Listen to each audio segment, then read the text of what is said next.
Hello, everyone. This is Auto Asphyxiation. This is Lark. And Kimberly. All right. This is actually, today is election day for a whole host of people. New York, New Jersey. We already told you what to do in New Jersey and New York, but today we're going to our fair country, not country, it's a state of Maine. The big state. Great state of Maine to talk about Graham Platner. Am I saying right? Platner. Plat Platner. Yes. Yeah, I think Platner. that's He's a Marine. Well, he was. He was a former Marine, U.S. Army veteran, oyster farmer, and chair of the Sullivan Planning Board. And he's a candidate for U.S. Senate in Maine to defeat Susan Collins and win back the seat for working class Mainers. That's from his website. I was like, "What? Win it back? Because are you working class, Graham?"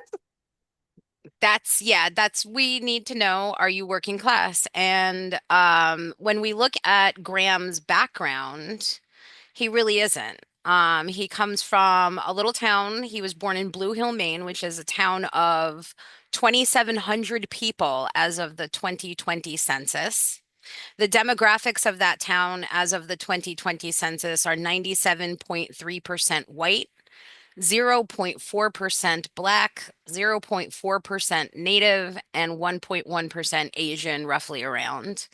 Um, so that's very small town rural life. You don't really see a lot of diversity in those areas. His grandfather was a very well-renowned architect and designer, Joseph Warren Platner. His dad is a lawyer. So this does not scream working class to me, regardless of the fact that he himself has done some rather blue collar things like be in the military, be a harbor master, and an oyster farmer. So he went to Hotchkiss School, which is a very elite prep school, $75,000 a year. He then transferred, I guess that's what you call it when you get thrown out. Okay, I don't know. I don't know if he got thrown out. He went to John Baptist Memorial High School, another private institution. I'm just looking at this person and I'm seeing like so many quarters for the video games of life. Just Yeah, so yeah, many, he's got so many quarters in the video game of life. he does. He has a whole pocket full of quarters from grandpa. That's who I always got my quarters from when I went to play video games was my grandpa. So I assume that was his grandpa. The renowned modernist architectural designer. I just want to say that again for the working class here with us. And here's the thing. Okay, fine. You want to cosplay, a working class populist dude. You want to like do a little, do some we call it class drag. You want to do that? Fine, fine, whatever. But this, along with a lot of other questionable things, like he was like, oh, anti-war, anti-military, and then he joins the military. And then after leaving the military and having post-traumatic stress syndrome, he joins like Blackwater. The- yeah, which by the way, I found very interesting that that information is not on his Wikipedia page. I'm just like it just to me is wild because you said you weren't into this. You went to college, you were around the world, but you made the choice to sign up to work you know what? Is it Blackwater? It's called Blackwater, right? Not Blackstone. Black Well, there's a Blackwater, I think is the one that was in Iraq and Afghanistan as like general contractors and Yeah, yeah, yeah. whatnot Now during it's the war. Blackwater. Now it's called Constellas because they realized it's a private military company notorious for war crimes and profiteering. He was like, "Yeah, so they were doing bad things." Dude, you did not know that? Didn't I'm for sure at that point Google existed. Well, what confuses me also about his background is that you had mentioned that he protested the Iraq and Afghanistan wars, and then he joined the military, but he joined the Marines. Like there's other like if you're kind of want to like a conscientious objector, but you still want to serve your country and so on and so forth. There are branches of the military that would be better suit you than the Marines, who are known for being pretty much just infantry. I know that they do a number of other things. I have Marine veterans in my own family. But like that's what the civilian population knows the Marine Corps as, that they are the people that go in and kill everybody. Yeah, so he made a choice to do this. And I think the thing that, and here's the thing. Rich boys, middle class boys, cosplaying, working class dudes, it's that's not even like original. Bush too did that. I'm just a little country boy from Texas. Remember Bush too did that.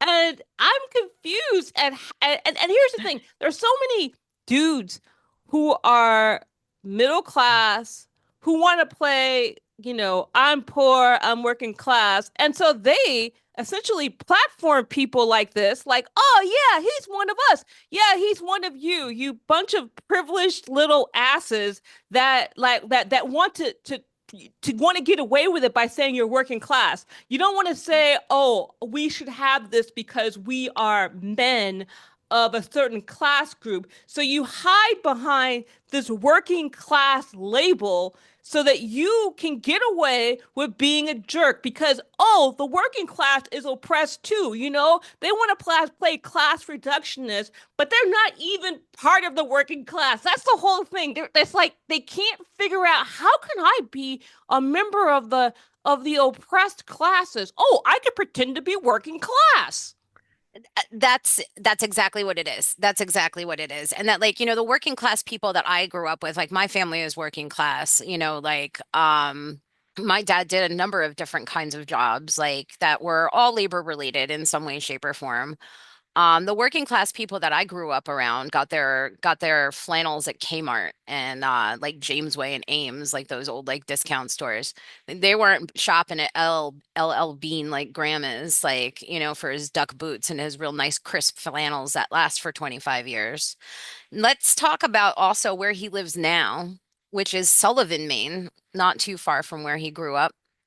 Has a population of 1,219 people. And the demographics are 95.6% white and 0.2% black, and hardly anybody else. So, yes, he's had like experience, traveled around the world. He's been in the military and had a lot of like interaction with different kinds of people from different backgrounds, but he's not living that in his life. And like I find representatives like that to be a little bit biased. Yeah, and here is another interesting thing. Okay, this is the thing that just boggles my mind. He's probably in one of the whitest states in America, and that's not a problem in itself. But on his social media profile, he felt that he felt compelled to bring up black people. You're not even around black people, but yet you took the time to literally talk about how black people don't tip. Like probably one black person. How are you going to have a whole, going a whole spiel about what black people do and do not do? Well, don't you know that if you whatever it is that you are a representative of that whole demographic, just like you and I are representative of whatever I'm representative of Irish Jewish women, apparently, of all of them, and I have to speak for all of them and act accordingly. Like so, like that's how people like him expect. Like, so one black guy didn't leave him a tip for shitty service, and now he just assumes that all black people don't tip. He's just one of the but that's the thing. People are like, well, this is not a big deal, but it kind of is a big deal because he also got grants that were for people who are marginalized. I guess he felt like he's a marginalized person, because he's from Maine, because it couldn't be because he was poor. It couldn't. Oh yeah, but a lot of these grants. It's funny because at one point there's this in 1989, I think it's Richmond. There was a case I think it was Cronson versus something. Crosson versus Richmond in 1989. And they essentially stopped any race-based small business loans and or business loans or grants or contracts. So essentially they made it like rural people as also, being part of the oppressed. So apparently he got one of those for his oyster farm. because because he's oppressed, because he's in a rural area that he was forced to live in. He couldn't go anywhere else. He couldn't move because I don't know why. I recognize that oyster farming is a difficult industry to break into and to, start up your own oyster farm or take over an oyster farm, I think is what he did. I don't care enough to know, but like I recognize that like that is a very difficult thing to do. However, I'm sure that there are some people of color oyster farmers in the state of Maine that could have used that money as well. I'm surprised there are And actually poor people or people who are actually working class. I'm sure there were white people who were actually working class who could have gotten that money, who that, should have gotten that money. That and that's the whole thing with him. He's stealing from working he's stealing valor. He's stealing from white people. He's stealing from white rural working class and working poor people by doing all this. And because of his nasty, nasty background and attitude, again, instead of middle class, bourgeois people of privilege looking bad, he's making people who are working class look bad because, oh, I'm just a regular working class guy. I'm not an asshole. This is how working class guys act. Oh, really?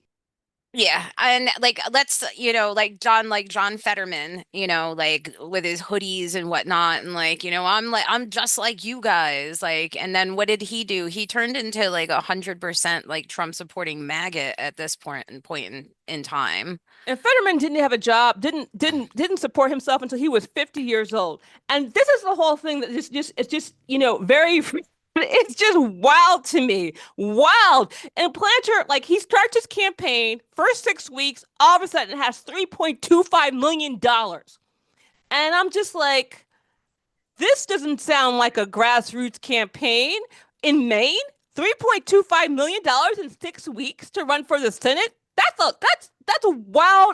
wild to me.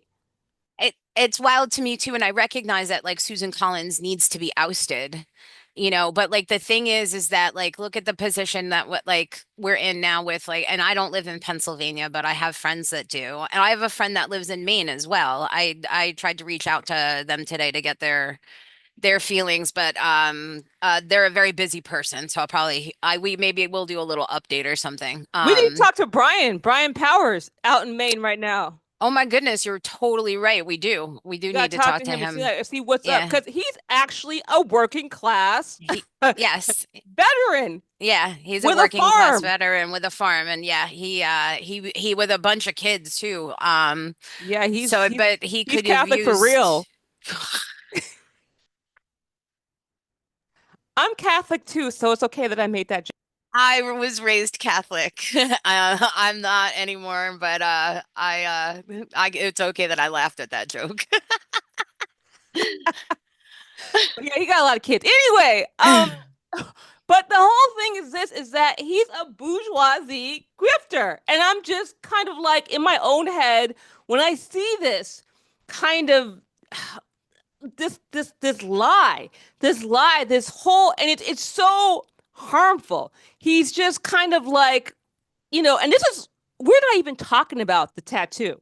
I know we haven't even we touched base on that like last week, but we haven't even really discussed the tattoo yet. Online. That's the whole thing. Because people are kind of like, oh, well, just because the tattoo, he explained it. No, he didn't explain. You know what? But what about the other stuff? What about working for Blackwater? What about taking a grant for people who are like underprivileged? What about his like minimization of like sexual harassment? What about him just being a person that doesn't seem to have any direction, any kind of like stability And it's a person that just drifts from one thing to another. Why are we thinking that this should be the person that's going to actually make a difference as a senator in Maine? That's another thing. And then you get stuck with them, like Pennsylvania has been stuck with John Fetterman. And, I don't buy, we talked about this last week, but I don't buy the story about his tattoo. He there was a news article I think that I sent you that talked about like, no, he knew what it was.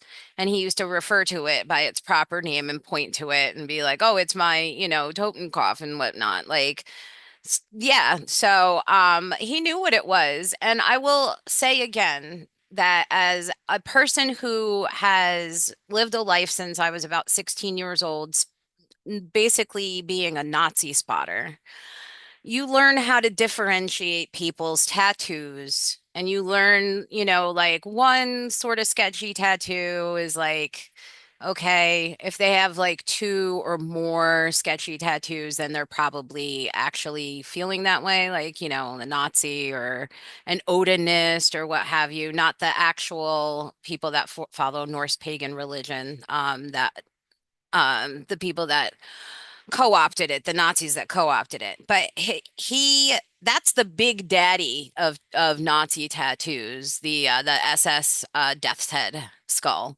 That is the big granddaddy that as soon as you see that, you know that person is a Nazi. So I don't buy his story at all. And here's the thing, if he's a working class guy, so you're saying, so it's like this. To me, there's two things that could happen. Either he's like a sorority girl who got drunk and got a tramp stamp and was like, I picked this one. Or he's a Nazi. There's no way you just randomly get that tattoo. There's But he, no way. And I shouldn't have used I hate the whole term tramp stamp. I mean, that's like a jacked up term. But I'm saying if you're telling me that he picked that like Pikachu, like, oh, that's cute. but he went with his friends and they all got the same tattoo. Yeah, he went with his friends and they all got the same tattoo. So it's like, and I said it last week and I will say it again. My best friend of about 30 years at this point in time is a tattoo artist in Joshua Tree, California. She is a few miles down from the 29 Palms Marine Base. And when the Marines come back from deployment, they like to blow their pay on tattoos. And a lot of Marines like to get Nazi tattoos. Not at her shop, but at some shops that will allow that. So yeah, they do. They like to get Nazi tattoos. And and this is to me, there has been so many times where it's kind of like this guy or just this person in general uses progressives to get into power and then they do horrible things. I feel that this whole idea that, oh, you know what? We need to attract guys, and this is how we're going to attract white men. And this is how we're going to do it by essentially having this person who is a racist, a sexist, and then the whole thing is like, oh, we don't believe in identity politics. Well, it seems like to me the whole working class aesthetic, it seems like an identity to me. It seems like it's a white man identity because I'm never viewed as working class, which I always think is kind of funny. When people talk about working class, I'm never the person that they're talking. They're like, oh, but not like you. I'm My dad worked for the post office. What do you mean I'm not working class? Like, The, yeah, like I get viewed as a professional because I'm a nurse, but a nurse job is a very, very blue collar job. It's laborious. It wrecks your body. It wrecks your mental health. It wrecks your emotional health. It is a very, very working class job. I've never worked in a factory, but I would say that in many ways, it's just as dangerous in different kinds of ways, but it can be just as dangerous as working in a factory, without a proper safety protocols and things like that. Like nurses get hurt all of the time, and they're reviewed as professionals rather than working class because they have degrees usually, but we're not treated or paid professionally. I'll just say this. Look, like I'm how I grew up. My dad, he's worked for the post office. My grandfather was a machinist, a trade union machinist. Both of my father actually took the GED so he could join the military. He went in the military. He was like one of the first people who he went to like Lebanon. He was a boxer in the military, got out and got a job, moved to California and got a job at the post office. My mom, she was a housewife. And here is the thing. My dad's a guy that, he's very like a working class guy. People like him. And the thing that people like about like how working class guys work, because I know they like stable people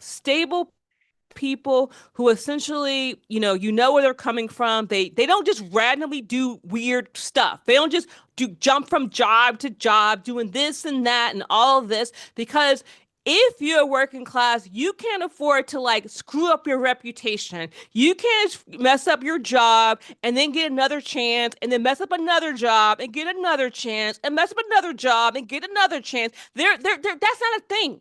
That's not a thing. So anybody who's doing this, you know, you know, anybody like this guy, he is not a working class guy, and it's okay. That is literally okay. I'm It not saying that is. someone who's bourgeoisie, who's middle class, cannot be in politics. But I'm sick of this kind of person saying, "Oh yeah, so working class guys, they're the ones that are racist and sexist." And no, no, no, it is. I went to, when I was in grad school and I was dealing with a bunch of like rich men who were like, in the economics department, these people were racist, they were sexist, they were horrible people. They weren't working class. I was literally the only working class person in graduate school in the economics department.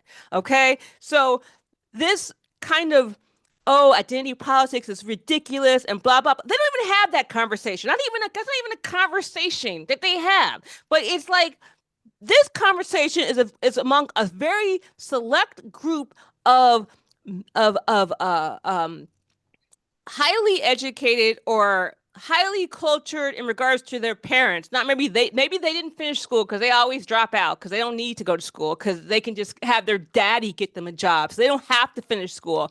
But it's this idea, this mindset on the East Coast, like, oh, it's identity politics, and it's a very thing like, oh, and these black people. That's their whole thing. It's the black people and that was sign number one. You're in Maine with as you pointed out the demographics. There are no black people there, but yet he took the time to make several comments about black people because this is how they think. They think Birth of a Nation is a documentary, not a fiction. They think black people are the people who are literally like, oh, well, the Democratic Party would be like more radical if it wasn't for like the blacks. That's who he is. I know who that dude is. That's the thing that just irritates me. They're like, well, he explained his tattoo. It's not just a tattoo. It's the lying. It's the lying. It's the duplicitousness of the entire situation, which is the problem for me. No, I agree with you.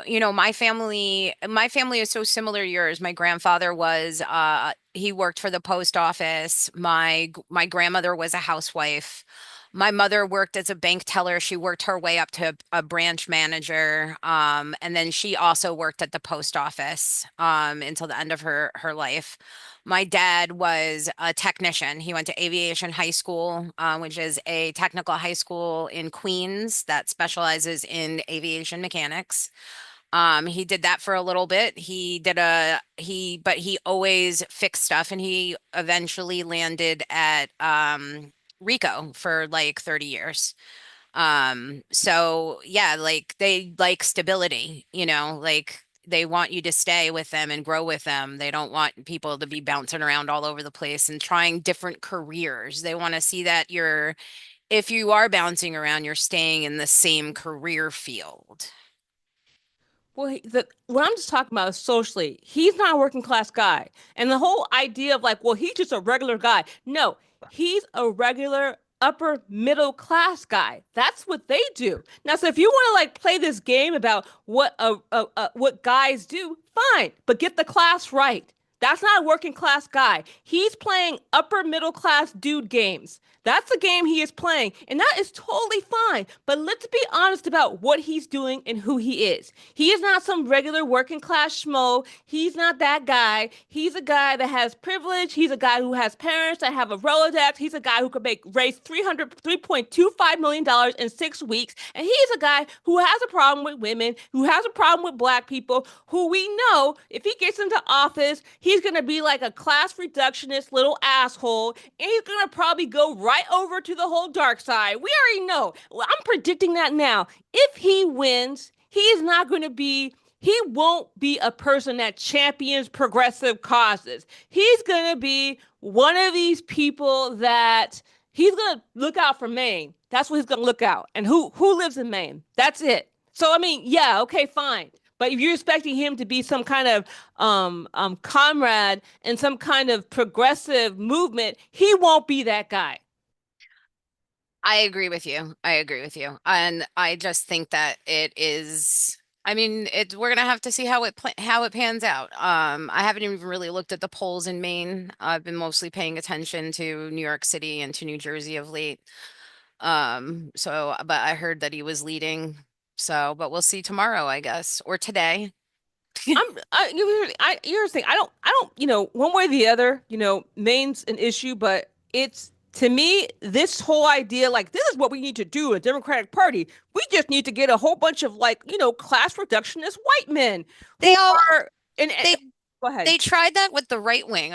Also, remember like Tucker Carlson, like with like the crisp, like fresh flannel, crisp, dark, never broken in jeans, brand new boots. Like I think Donald Trump Jr. did that too. And they're like, like sitting in the woods, like, posed like the thinker, like I'm every man. Look at me. I can chop down a tree with my hands.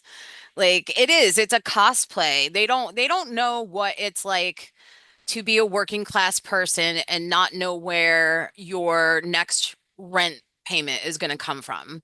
They don't know what it's like to be a working class person and to have to stay at a job, no matter how abusive and soul sucking that job is, because they're not going to get a job from mommy or daddy or grandpa, and it might be difficult to find a job in the job market currently. So you have to stay there until something magically falls into your lap, or you are trying to hustle around and do job interviews while working full time.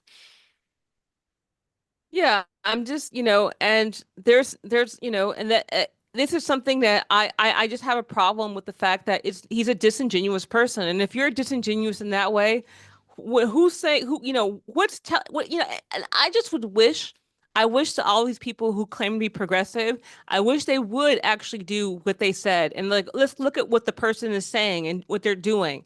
And we know for people who are, visually marginalized, visually like they're women or they're trans people or they're not white people. Like we know, like essentially, like oh, identity politics. You're being tricked by identity politics. What demographic is most tricked by identity politics? Let's look at who's the president now and what he's doing and who he tricked in order to get there. This conversation about identity politics, you just letting that person because they're the same race as you, you're letting them trick you. Really? It's like who are you talking about? Because you should talk to grandma. You should talk to grandpa. Don't talk to me because that's got nothing to do with me. And you need I, to, Biden was not a great person. The war on drugs, all that stuff, it pissed me off. But I was like, pragmatic wise, I couldn't let that person, Trump, get into the White House. So this whole idea that, oh, you need to be pragmatic. Oh, we need pragmatic, but you don't need to be pragmatic.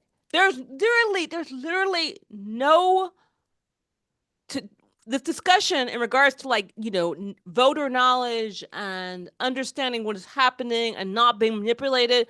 That conversation is never directed towards white men, and it needs to be directed towards them, because this is getting we're going to die. We're going to die because people are too afraid to be like, wait.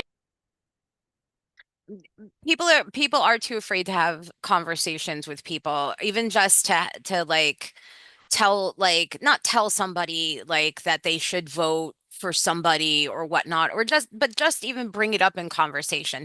They're too afraid to offend people. And I said that, like, somebody said to me the other day, like, there's things that you don't talk about, like, with like people, and it's like politics and religion. And I said, no, I said that's why we're at where we are at now, because out of politeness, people who disagreed politically didn't want to have the hard conversations that needed to be had. And fast forward, and here you go. Here we are. We have concentration camps, we have military on our streets, and all of this could have been avoided if we started having the conversations we needed to have 15 years ago. And I have to say that, before we wrap this up, I'm just say that, literally, you're like literally the only person I know that's literally having hard conversations with people, Kimberly. And that's ridiculous. That's ridiculous that you're like the only person I know who's having hard conversations with other white people.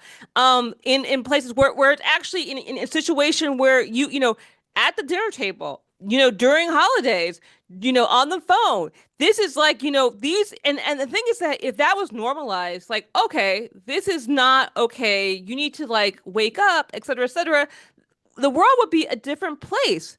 But it's almost like this, it's, people need to like get some courage, and have these conversations, and because they care about you. Like, do you care about your relatives? Because this is going to hurt everybody. This is not, what's happening right now. This is going to hurt everybody. It's going to eat your retirement. It's going to take away your health care. It's going to essentially take away your home. This is going to make people, people are going to be reduced to very desperate measures in regards to, we don't have food. People are going to be, they're going to be doing some horrible things in the near future. If we can't um come together and like fix this, and not in a, and like hopefully, we don't do this in a way that's mean or like horrible, but like, hey, we're gonna bring you in. I'm not trying to be like we're cutting you off. We want to bring you in. Like, we're annoyed, like Kimberly and I right now, we are very annoyed because we feel like we can come together and get solidarity without using hate as a kind of like glue to bring people together. Like, it's ridiculous. Like, why do we want to do? Why do we need a left version of Trump? We don't. We absolutely don't. We don't need a left version of Trump. We don't need a left version of Joe Rogan. We don't need, those podcast guys, they exist already.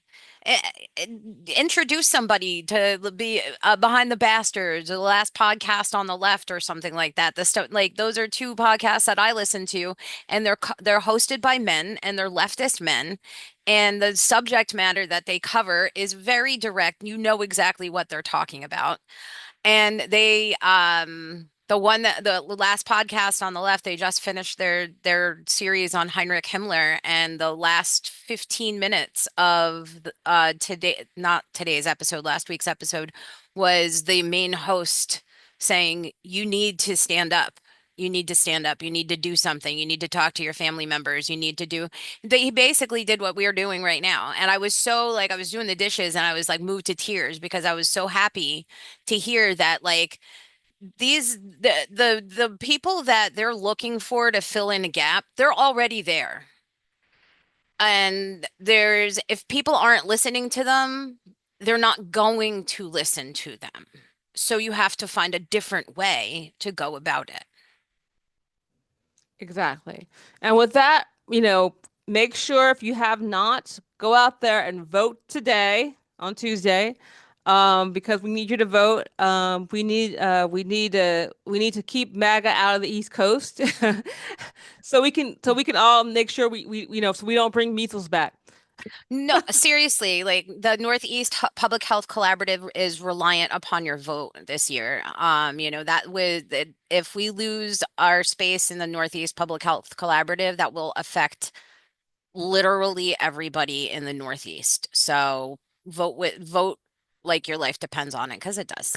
That's right. We're the densest state in the country, so disease will will spread fast. Well, I got my MMR booster, so Exactly. All right. And with that, please remember to subscribe and tell your friends and all that good stuff.